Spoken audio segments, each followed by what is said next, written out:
Welcome back to RegTalkUK, the podcast that helps UK banking professionals stay sharp, stay informed, and stay ahead of regulation. I'm Alex. And I'm Jamie. So look, imagine a retail bank where the staff are generating code 8 times faster than humanly possible. Right.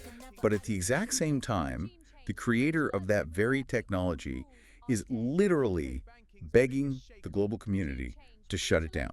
I mean, it sounds like science fiction, doesn't it? But that is literally the reality hitting the city this morning. It really is. And if you work in retail banking strategy or compliance or risk, this week has just been an absolute masterclass in the tension between corporate ambition and regulatory reality. Spot on. We are doing a massive deep dive today because it has been a phenomenal week of shifts. Huge. We've got Lloyd's Banking Group aggressively rolling out this economist AI army. Yeah, while a leaked Bank of England staff paper has basically exposed a 40 basis point sting on bond yields that completely tears up the official narrative. Right, and we'll get into that. Plus, the House of Lords just delivered a blistering smackdown on the bank's stablecoin rules. Oh, and don't forget Revolut's massive credit blitz, a brand new UK open banking scheme, and the FCA cracking down on Premier League crypto ads. While quietly binning a whole load of climate red tape, yeah. Exactly. There is just so much to unpack here. But the underlying narrative connecting all of this, well, it's clear, right? Regulators are no longer just policing traditional financial products. No, they're being forced to police the foundational code itself. Yeah. Massive infrastructure shifts, the marketing perimeter. Yeah, so let's start with the sheer scale of what is happening on the artificial intelligence frontier, because we were seeing this profound strategic pincer movement. We are. Look at Lloyd's Banking Group. They are making this incredibly aggressive push into what they are explicitly calling the agentic era. Right, the agentic era. And that term, agentic, that is the core mechanism you need to understand here. Exactly. Lloyd's isn't just rolling out a basic chatbot to, draft polite customer emails. No, they are deploying the Microsoft 365 Frontier Suite. Yeah, we're talking about 40,000 Copilot licenses already active. And with a 97% active user rate, which is just massive for a legacy bank. It's staggering. But the shift here is that they are moving away from large language models that just suggest content. Right. They're moving towards autonomous agents that actually execute multi-step processes across all their legacy systems. Yeah, they are even introducing this massive colleague assistant to act as a single self-service agent across the whole bank. And over 10,000 of their engineers are using GitHub Copilot right now. Staff are reportedly writing code 8 times faster than last year. 8 times faster! I mean, think about that. But here is the massive compliance problem with that speed. Oh, it's a nightmare for risk teams. Right. If an autonomous agent logs into a legacy mainframe, pulls a customer record, assesses the risk, and executes an approval. How on earth does the second line of defense audit that? Exactly. You simply can't verify the output when it's being generated at that velocity. You can't. The traditional control framework just entirely collapses.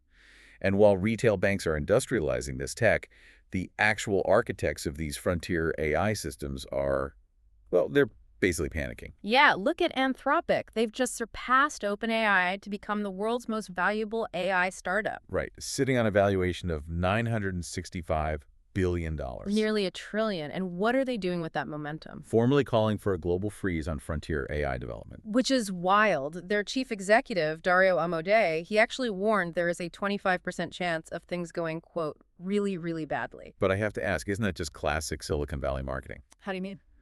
Well, claiming your tech is an existential threat to humanity. It's sort of the ultimate PR stunt to drive your valuation up to $1 trillion. Right, I get that. But should a risk officer sitting in London actually take a 25% catastrophe warning seriously? Honestly, they should. Because the mechanics of the threat are very real. I mean, Anthropic has deliberately hidden its most advanced system, which they call Mythos, from the public. And specifically from UK banks, right? Exactly. They are genuinely terrified of it being used to automate devastating cyber attacks. Yeah, the core fear they have is this idea of a recursive self-improvement. Right, which is the moment an AI becomes capable of planning its own research, rewriting its own underlying code. And basically upgrading itself without any human intervention or oversight whatsoever. It's terrifying. So it's basically like hiring a teenager to renovate your kitchen, but giving them the keys to a Ferrari, right? and giving them the authority to rewrite the local zoning laws, alter the blueprints, and hire their own unvetted subcontractors while you're fast asleep. That is bang on. Yeah. While the manufacturer of the Ferrari is begging the government for a speed limit. Exactly, and it creates what we're now calling the agentic compliance gap. Right, because how do you govern the recursive nature of an AI? You can't use traditional methods. The burden of risk management has to fundamentally shift from verifying the final transaction to actually governing the orchestration model itself. Yeah, compliance teams have to evaluate if they can realistically control a system that is literally beginning to build itself. It's a huge shift because Yeah. this corporate drive for efficiency is just running headfirst into a wall of unmanageable operational risk. It really is. And, speaking of the friction between policy and reality, we really need to look at the actual cost of money right now. Yeah, let's pivot to that because AI requires massive capital investment. Right. And right now, that capital is getting very, very expensive. Which brings us to the Bank of England's balance sheet and QT. Quantitative tightening. This is just critical this week. It is. QT is no longer just some dry balance sheet exercise for the economics department. It is actively punishing retail funding costs. Yeah, the bank has been unwinding its pandemic-era interventions, right? Yeah. Selling off its £522 billion stock of gilts. At a rate of £21 billion a year. Exactly. And the official line from Governor Andrew Bailey has consistently been that these active bond sales are essentially just operating in the background. Right. He's maintained they aren't materially disrupting the market. But a leaked Bank of England staff paper, which was reported by Bloomberg this week, just completely blows up that narrative. It absolutely tears it apart. The internal research shows that the QT program has actually caused a peak yield spike of around 40 basis points. 40 basis points. Because when the bank dumps gilts onto the market, obviously supply increases. Right. Prices drop. And yields go straight up. And that 40 basis point sting filters directly through to the swap markets. Yeah. So if you were sitting on a retail bank treasury desk today, pricing a 5-year fixed-rate mortgage, that 40 basis points is hitting your funding costs directly. So you have to wonder, is Threadneedle Street essentially gaslighting the market just to protect its inflation-fighting credibility? I mean, even when their own economists are pointing out the damage, they are stubbornly clinging to active sales. It's like trying to empty a swimming pool with a bucket while it's absolutely pouring with rain. That's a great way of putting it. And the macro context makes this incredibly volatile. Fiat debt globally is just looking precarious. Yeah, Ray Dalio was on Bloomberg recently highlighting the sheer unsustainable scale of the U.S. debt crisis. Right, pointing out they're spending $7 trillion a year, but only taking in $5 trillion in revenue. $2 trillion short. And we just saw the European Central Bank state that gold replacing U.S. treasuries as the top reserve asset isn't just some cyclical blip. No, they called it a permanent structural shift in the global monetary order. External financing is just becoming ruthless. Which means, for anyone listening to this deep dive, the September 2026 QT review is now the single most critical date on the calendar. Absolutely. Because if the bank persists with these active sales, despite that 40 basis point friction, retail banks are going to face sustained, painful pressure on mortgage pricing. Completely decoupled from whatever happens to the base rate. Right. Because the bank's QT program is artificially driving up fiat borrowing costs. And that explains why retail banks and tech firms are desperately searching for cheaper, more efficient liquidity, right? Exactly. Which perfectly explains why the war over digital money and stablecoins has suddenly gone absolutely nuclear this week. Oh, the House of Lords report. Yes. They just published this scathing report titled Waiting for Regulation, and it just rips into the Bank of England's digital money proposals. It really paints a picture of a UK regulatory regime that is dangerously close to suffocating a nascent industry. It does. The core issue is the Bank of England's highly restrictive proposals for systemic sterling stablecoins. Right, because they are demanding that any systemic issuer must hold 40% of their backing assets as unremunerated central bank deposits. Unremunerated, meaning zero interest. Zero. Let's break down why that's fatal for anyone operating in this space. Yeah, run the math. If you're a stablecoin issuer and you're holding £100 of customer money, £40 of that has to sit at the Bank of England earning absolutely nothing. But you still have to pay your enormous operating costs. Right. You have to run your compliance teams, build the tech, and ideally offer some sort of yield to attract users in the first place. The math fundamentally fails. It's basically like a pub charging you a fee to hold your coat in the cloakroom, but outright refusing to serve you a pint. Spot on. It just kills the commercial model entirely.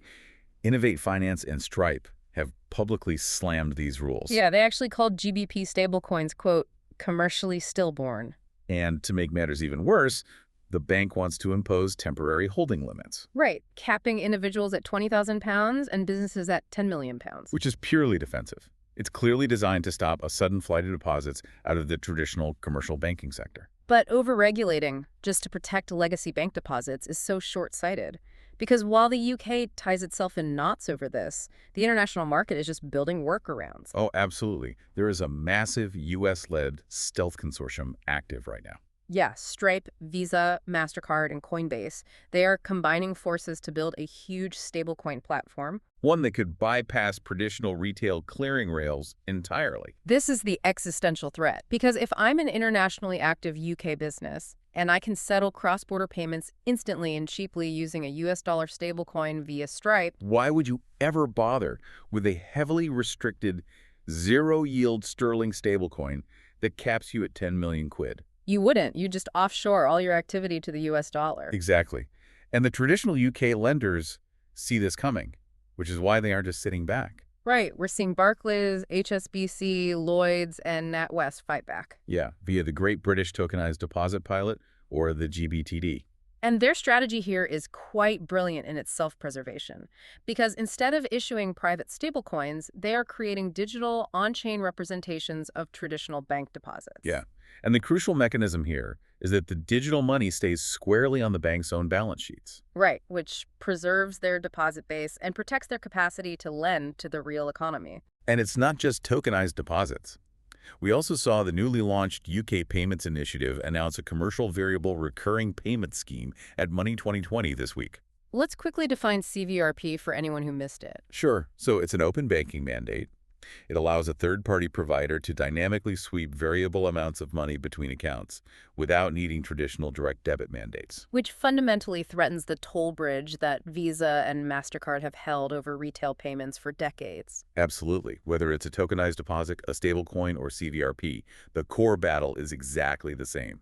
Who controls the infrastructure rails for the next decade of money? It's massive. And look, if you're finding this useful, don't forget to follow RegTalkUK on Spotify or subscribe on YouTube. It really helps us reach more banking professionals like you. So, moving on.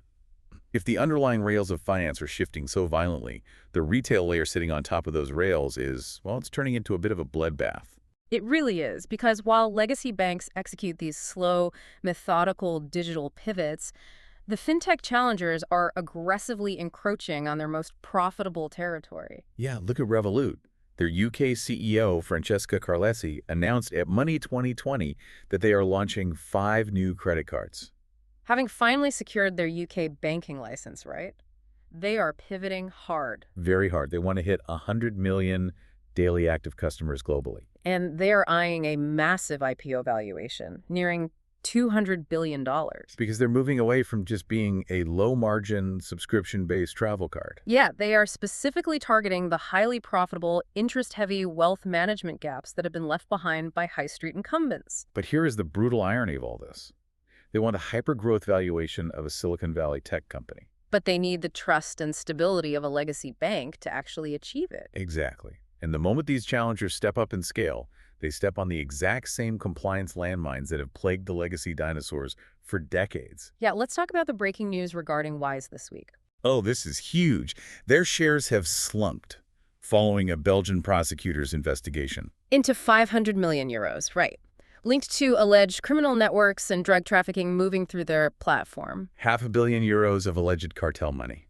I mean, how does a tech-first, supposedly agile fintech fail at anti-money laundering on that scale? Well, because scaling a financial operation fundamentally changes the underlying mechanics of risk. Right. When you're processing 50-pound payments for friends splitting a dinner bill, your risk profile is tiny. But when you are routing €500 million cross-border, you are touching correspondent banking networks that demand incredibly rigorous, highly complex transaction monitoring. Yeah, a slick app interface doesn't fix the legacy problem of identifying sophisticated layered money laundering. It doesn't. Moving fast and breaking things works for software. It doesn't work for international sanctions and AML law. Exactly. Are challengers like Revolut genuinely prepared for the sheer weight of high street compliance, or are they just moving fast and breaking laws? Well, it's an operational risk nightmare across the board. Look, internationally, we saw the chief executive of KPMG Australia quit this week amidst a widespread, massive data leak scandal.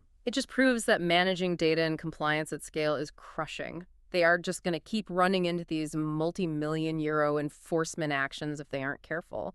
It's the ultimate test of their business model. Which brings us perfectly to how the Financial Conduct Authority is currently policing this incredibly chaotic environment. Right, because they've been very busy this week deploying both a strategic carrot and a very heavy stick. Let's start with the carrot. It comes in the form of Consultation Paper 2617. Yeah, the FCA is taking a surprisingly pragmatic approach to ESG here, proposing simpler climate reporting rules for investment products. They are actively scrapping the highly complex product-level reports, the ones based on the Task Force on Climate-Related Financial Disclosures, or TCFD. And the mechanism here is simple. The FCA essentially realized that these dense 50-page PDF reports are completely useless to the average retail investor. Totally useless. So they are swapping them for straightforward, consumer duty-aligned disclosures. And the bottom line for the industry is massive.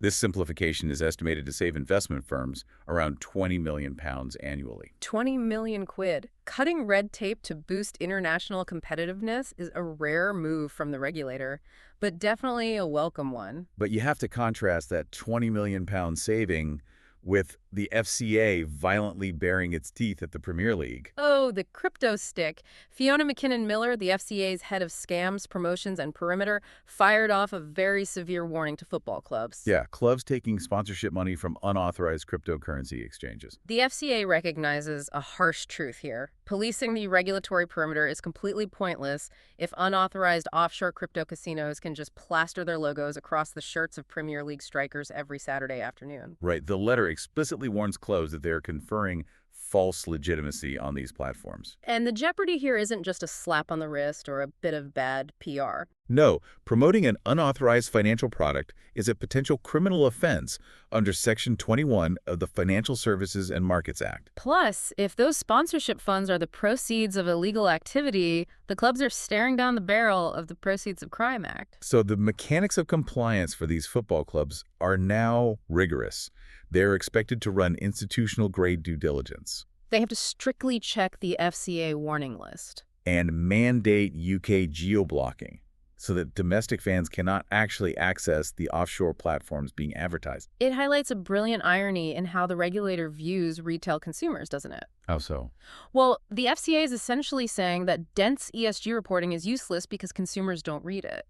But a football shirt is highly dangerous precisely because consumers do read it. Ah, right. They are targeting the psychology of trust. Exactly. They're circling the wagons around the marketing perimeter. And we saw that reinforced with the joint Memorandum of Understanding published this week, confirming tight, agile coordination between the Bank of England and the FCA on supervising financial market infrastructure. Right. So drawing all these threads together from this deep dive, what is the ultimate takeaway for the strategy, risk, and legal teams listening? Well, we started with the sheer tension of Lloyd's deploying 40,000 autonomous AI agents while Anthropic begs for a global freeze. We covered the undeniable reality of the Bank of England's 40 basis point QT sting, driving up fiat borrowing costs despite the governor's official narrative. We looked at the House of Lords defending digital innovation against the bank's attempt to strangle sterling stablecoins with zero-interest backing rules. While traditional banks fight back with tokenized deposits and CVRP open banking schemes. We weighed Revolut's aggressive credit expansion against the harsh AML reality check hitting Wise in Belgium with that €500 million probe. And finally, we saw the FCA trading climate red tape for strict perimeter policing in professional sports. So the defining insight this week is that regulators are no longer just policing financial products. The asset itself is becoming less relevant. Right. The regulatory perimeter is entirely reforming around foundational code, infrastructure rails, and marketing channels. Risk teams can no longer afford to just monitor traditional banking channels. You have to monitor the edge cases because the edge is where the actual transactions are happening. Because whether it's an autonomous AI executing a trade without human review or a US dollar stablecoin completely bypassing a London clearinghouse, Or a football club acting as an unlicensed financial promoter. The threats are coming from entirely outside the traditional house. and they are moving at exponential speed. Which leaves us with a final provocative thought for you to chew on this week. Yeah, we've talked about recursive AI agents, and we've talked about open banking and stablecoin rails. If, in the very near future, an autonomous AI agent starts managing your personal digital wallet and uses CVRP to autonomously pay your variable recurring bills. Who exactly does the FCA hold liable when that algorithm hallucinates and makes a catastrophic financial mistake? Is it the legacy bank hosting the account? The tech firm that built the AI? Or is it the AI itself? That is the ultimate legal gray area of the next decade. That's all from us this week. Thanks for listening to RegTalkUK. Until next time, stay sharp and stay compliant.